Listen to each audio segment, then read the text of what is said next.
Hello my friends, welcome to today's video. I'm Jeanette with Vivo Vintage Designs.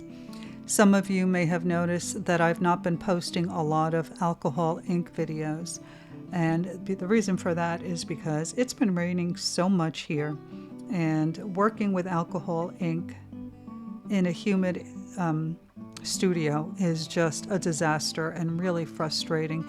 So I've been staying away from the inks and working with watercolor. I hope that you're enjoying those videos.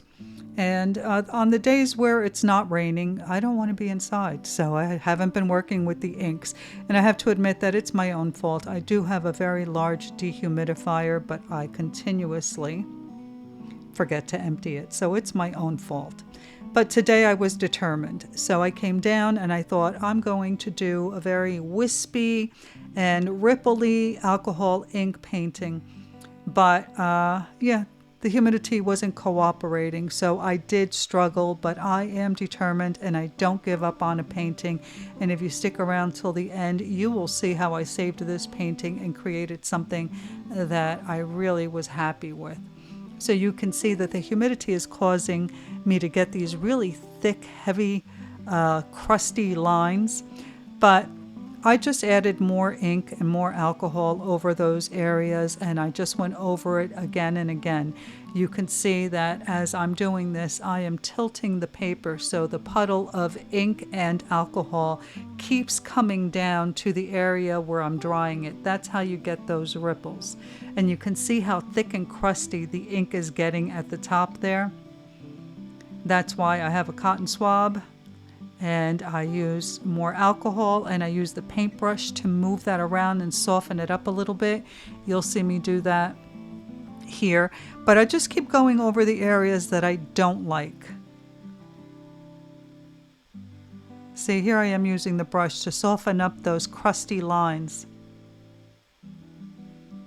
And also notice that as I'm creating these ripples, I am turning my paper to kind of get a swirl look to the ripples.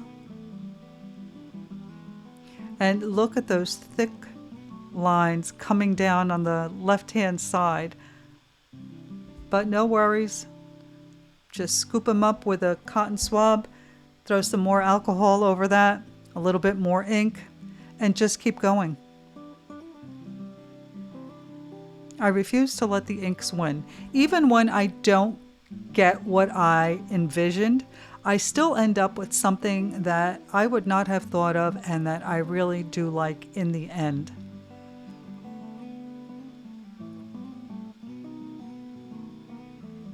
So while you watch me struggle, I'll remind you that all the products used in this video are listed below in the description box. Just click where it reads, click here for links to the products used. It will take you to my Amazon store. And as an Amazon associate, I do receive a small commission on products you purchased using my links, and that is at absolutely no extra charge to you. And for those of you who do use my links, I really do appreciate it. It's a very nice way to help support this channel. So thank you again.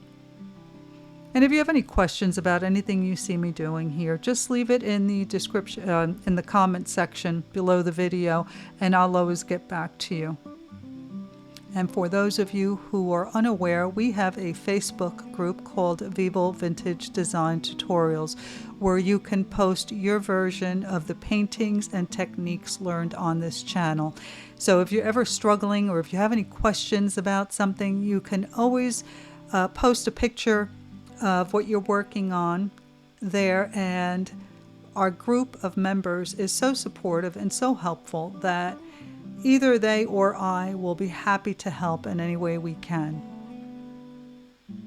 So here I'm getting to the end of these dreaded ripples. And I'm kind of liking the way this looks, but I made it a little bit better, and you'll see that in just a moment. This took me about an hour to do, because I had to keep going over certain areas again and again. And I usually don't work with alcohol ink for that long. I usually work for about a half hour and that's it, I'm done. But this took an hour. So that's why I sped it up and I cut some parts out. No need for you to watch paint dry. But here I'm getting to the end, and I'm kind of happy with the way this looks.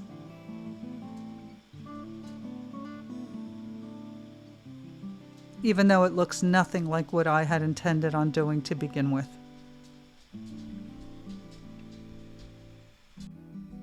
So I have finally finished, and now I'm just making sure that the entire painting is dry. And Posca pens to the rescue. You know, I love me some Posca pens. So what I'm doing is I'm going to create a black background. I love these black backgrounds using the Posca pens. If you don't have them, you can use acrylic paint and a small paintbrush. You don't have to use Posca pens, but these are, this pack that I have has a bunch of different sizes, which make it really easy to create this background. So what I'm going to do is I am going to fill in the areas that I don't like in this painting using the Posca pens. And in my opinion, it made a so-so painting really, really nice. I was so happy with the way this turned out. And I thought after spending an hour doing this, I have to try everything I can to make it better.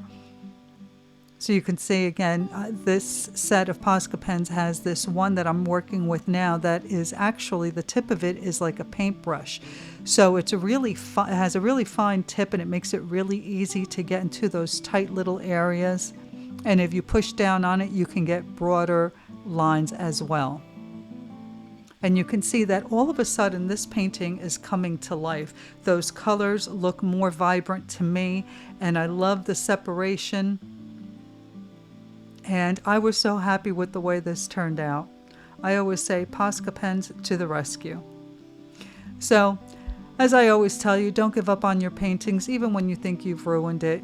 It doesn't matter. You can only improve it. Just keep going. Thank you so much for watching. I hope that you enjoyed this and that you give it a try. I will see you in the next one. Bye.